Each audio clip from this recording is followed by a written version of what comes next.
Repeatedly, those of the previous scriptures have had their messengers come to them and repeat the same two words again and again. It has been addressed to the believers as well as to mankind at large, believing or non-believing, because with this we will succeed ultimately, and without it we will fail. So what are these two words?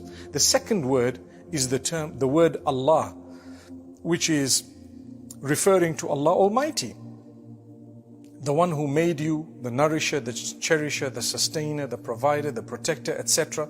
The one in absolute control of every aspect of your existence, Allah. That's the second word. So what's the first, and how will it so quickly make up the most important piece of advice ever?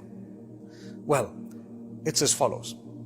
Ittaqullaha. Wow, simple as that. Ittaqullah. We hear the term ittaqullah. People say ittaqillah, ittaqullah, etc. Allah addresses it to the believers many times in the Quran. He says, Ya ayyuhalladhina amanu ittaqullaha. O you who believe, ittaqullah. Then Allah says, Ya ayyuhan nasu ittaqu rabbakum. O people, ittaqu rabbakum. Have taqwa of the one who made you, the one who is in control of your entire existence, the one who feeds you, clothes you, etc. So what is the meaning of the term taqwa? It's so important. Taqwa, some say, is the fear of Allah. Well, that is a very narrow meaning, and it could be perhaps worded much better and more correctly. Because when you are scared of someone, one might say that is an element of fear, to be scared. Are you going to worship Allah because you are scared of Him? No. You're going to worship Allah because you love Him and because you're afraid of making Him angry or upset. You're afraid of His wrath, His anger. You're afraid of His punishment. So when you worship Allah out of the love of Allah, you've automatically created a barrier between you and His anger or His punishment. And this is why Ibn Hajar al-Asqalani says, taqwa is to create a barrier between you and the punishment of the Almighty by obeying the instructions of Allah and by staying away from the prohibitions. As simple as that. So a broader term and a more correct way of explaining it would be, O you who believe, be conscious of your Lord. Be conscious of Allah. Develop the correct relationship with Him, because taqwa is a lifetime of relationship. That's what it is. In everything there will be taqwa. There will be the relationship with Allah. So develop the correct relationship with Allah. When something comes in your direction, treat it in a way that is pleasing to Allah. That is taqwa. You're always conscious of the fact that you're returning to Allah.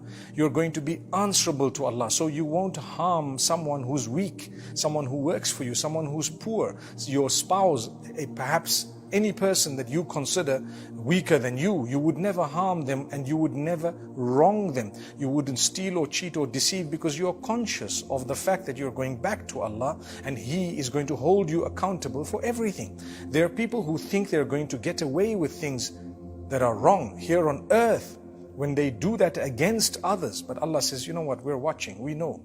Our messengers have taken record of what you've done, and you are going to come back to us. And perhaps even before you come back to us, we may mete out that punishment.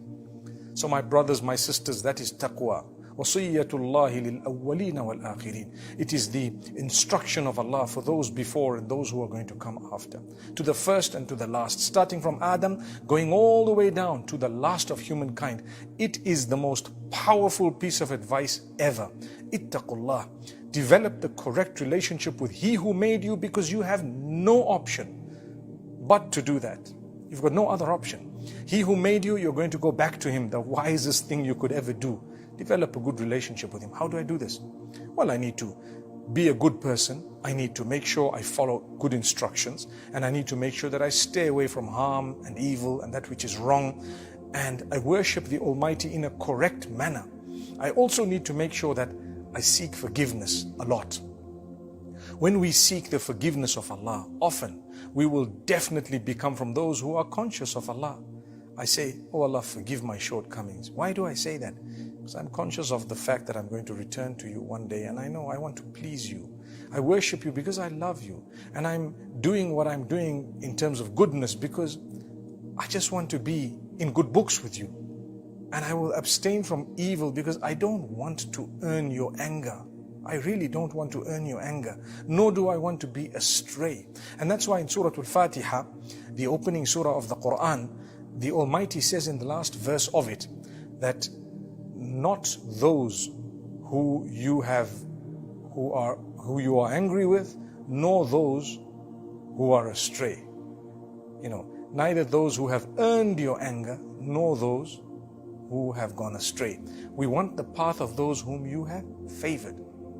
So my brothers and sisters, whenever you think about the most powerful piece of advice you could give anyone, or anyone could give you, or that has been given in the past, or that will be given in the future, the most powerful is ittaqullah. Develop the correct relationship with Allah. May Allah grant us that opportunity. أقول قولي هذا وصلى الله وسلم وبارك على